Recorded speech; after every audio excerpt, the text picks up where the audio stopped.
Hello everyone. So here is a little guide of how to make a vending machine.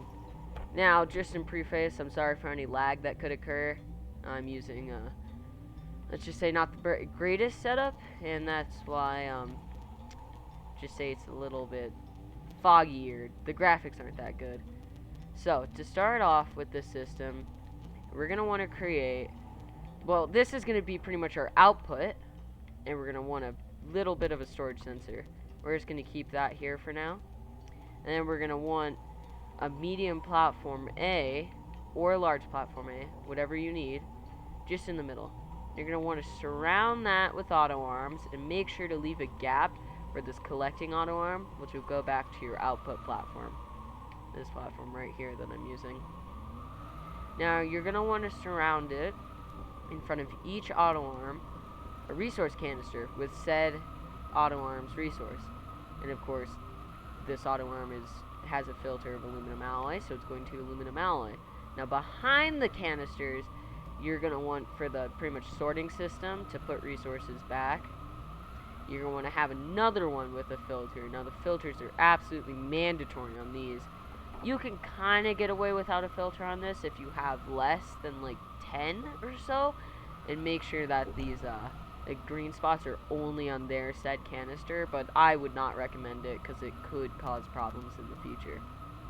Now, pretty much you're just going to want an array, or just a circle, as you can see here, of medium platform A's without an auto arm in front of this filtered auto arm. And I'm going to show you guys a really quick system for just to make sure that each resource can go there. So there was an issue to where this previous auto arm would pick up the resource, but before this filtered auto arm could just pretty much deposit it back into its area. So you're going to want a storage sensor on empty or not empty, going to a 25 cycle delay repeater, which will go into the auto arm in front of it. And that should fix the issue. You want to do that for every single one of these, as you can see. Now for the beginning, you're going to want pretty much the same thing, going to a 25 cycle delay to this one in front, but you're also going to want it going to a 7 cycle delay here onto this guy, and this is where you, of course, put your resources that you would like to filter out. Alright, now let's go into the logic behind this. This one is a little bit harder. So for the first system, imagine that you had a branch of pathways. Alright, now if I cut off this branch, as I've done here, each of these two pathways cannot be enabled, and only the third one can be enabled. So you can use this with a button repeater. So let's just say I turn this one off, and I'd like to activate pathway number 1. Right now, this pathway would first turn on, then this pathway, so then it would enable this one right here. And of course, your power sensor, mode gained or lost, would head to your individual auto arm for each one. For example, this would be compound, resin, organic, clay, all that stuff. Okay, so now that we know that, we can head into here, which is pretty much the exact same system. And you can expand this, of course, infinitely for however many resources you'd like to get. Now you have a button repeater responsible for activating each pathway. Alright, very good. Now we're going to go on to pretty much what tells the system how many resources it wants. So right now, I'm going to use this button repeater as my starting circuit. Now you're going to want a QTRTG, or really just any power source, a power switch turned on off, a power switch that's turned on, and a power sensor that's power gained. Now for your starting button, you're going to want to activate it right at this beginning off switch. Alright, you're going to want to apply that to that.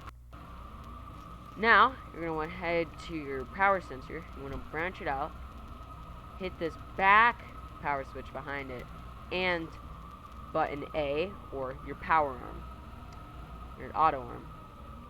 Now we're going to pause on that for a second. We're going to want 2 delay repeaters. The first one at a 25 cycle delay, and the next one at a 5 cycle delay. And a count repeater. Now this count repeater pretty much tells you how many resources you want. For this example, I only want 2. Now you're going to want your power sensor to also activate this delay repeater and this count repeater. Now the count repeater will pretty much shut down the system and activate this final switch again to turn it off. Now this delay repeater right here is going to activate this delay repeater and button B, or the auto alarm again in this example. Now this final delay repeater is just going to activate this power switch again, fully shutting off this system. Now let's see how this works. Alright, the first resource is going down, and just as it finishes, it turns the system off. And again, it does the system, finishes the resource, and turns off. Perfect. Now pretty much what I've done for this example is I only want to be able to collect 4 resources. So I made 4 of these systems, each ranging from 1, which is just a button repeater, 2, 3, and 4. Now this is going to be button A and button B, from the power sensor going to button A, and the delay repeater on 25 ticks going to button B. Now each of these are going to lead to this first switch right here. This pretty much triggers the auto alarms without having to pretty much build a resource system every single time. It just makes it a lot more simpler. Now on our control panel we have here, right now, compound has been activated, as you can see. So compound, this button is first going to trigger is light and the switch or the pathway resembling compound, which I've been using compound pathway 1. Now as you can see, the power switches are on leading up to the pathway, but this has to be off. Alright, that's how it works. Next, once you have your resource selected, you can get however many resources you want using this button repeater. Now, back to that storage sensor that we have on our output where we're going to collect the resources. Alright, now we want that on empty or not empty, and it's going to go to this system right here. And you want it to be however many resources you have, or however many outputs you have. Now, first, that storage sensor is going to be activating the first entire row of your little system here. Make sure you have a power source, and all these power switches are power sensors, I believe, are going to be set to power gained. Now then, you're going to want to take your individual resource. For example, I'm using compound here. You want to branch it and then take it all the way over here. Now number 1 would be compound. It's going to set right here.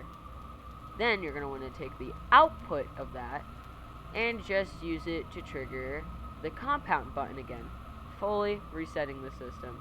Now let's try this out. So let's say I don't need to use this triggering system because I don't have any auto alarms for this example. And let's say I got my resource. For example, let's just say my item would be a power switch. It fully resets the system, turning everything off. Should have triggered that button again. That's okay. I'll fix that later. It will have to trigger the button again. Looks like I messed something up, but that's always okay. Mistakes are pretty much always happen. Anywho, that's pretty much all you have to do. Now do remember to get a power source for all these auto arms that you're going to trigger. I'm just using QTRTGs here on medium storage silos because I'm of course in creative and it doesn't really matter. And you can put pretty much your excess for any of the filtered resources just here. It doesn't really matter. And that should hopefully be everything. Now I'm just going to really quickly show it working. For example, let's say I wanted some carbon.